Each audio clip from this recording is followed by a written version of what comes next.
What is up guys, welcome back to the channel. It's been a long time since we haven't talked facts about the gaming companies. Our first video for Unknown Facts series was on Supercell. Do check it out, link will be in description. Now I would like to welcome to the second episode of Unknown Facts series, which will be on Nintendo. Holy moly.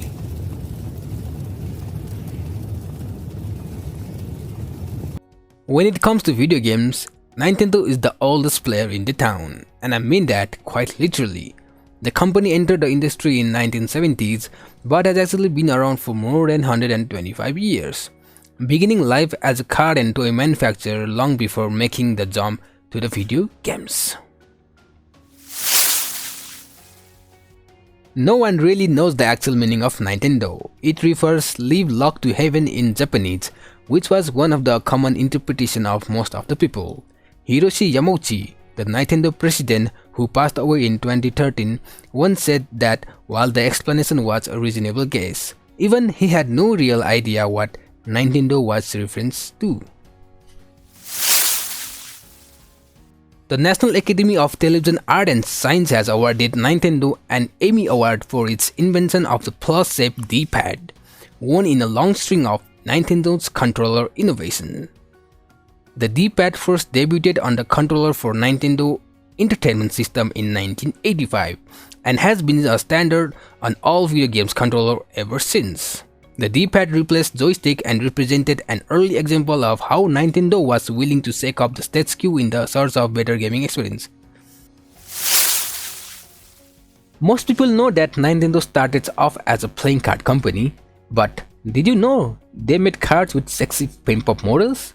That fits into Nintendo's history of weird sexual stuff, like the fact that they own love hotels at one point and were parted to some weird, vaguely pornographic games in the early year of NES.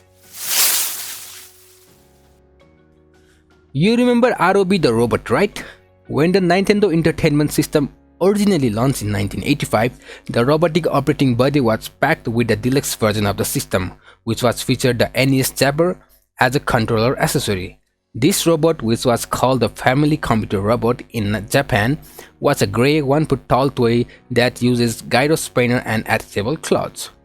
By the time ROB disappeared, however, it had succeeded in its design, which was to sell the NES. After the release of its Japanese Famicom console in 1983, Nintendo was setting its sign on a US market that was extremely leery of gaming following the video game crashes in 1983.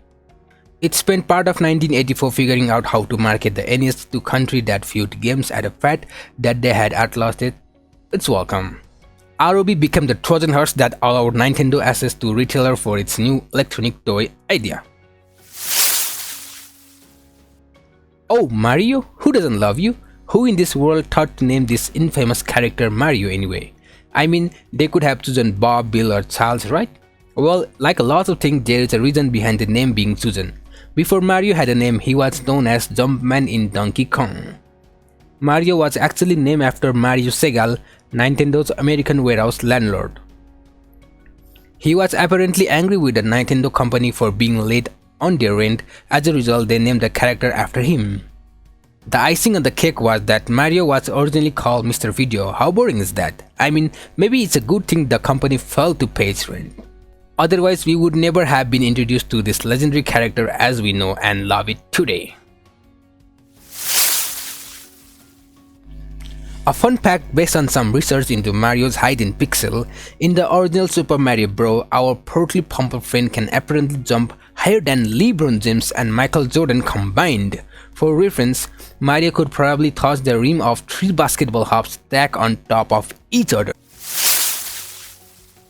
Ever wonder why there were so many Ken Jeffrey Jr. games on the SNES?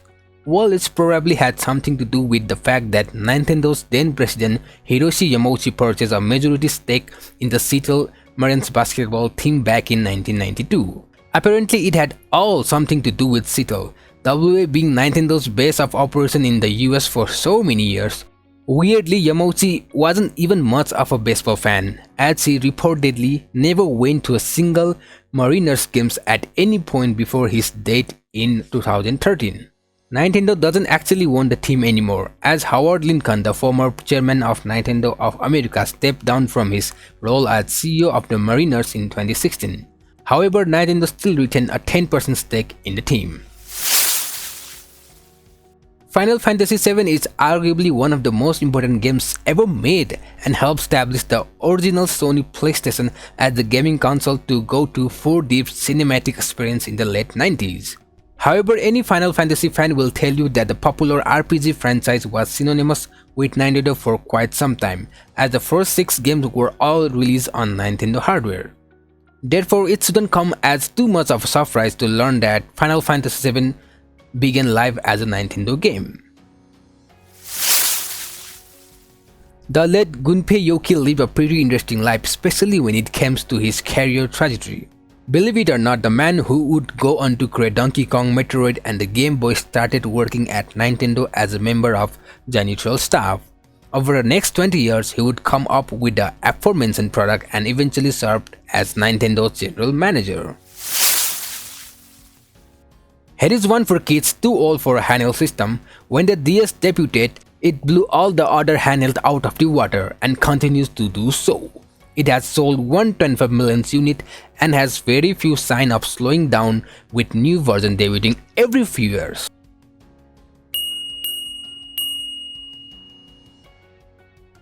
Nintendo net worth is estimated to be more than $85 billion. It is also the third most valuable company in Japan. In 2020, Nintendo's net sales amounted to $12.12 billion US.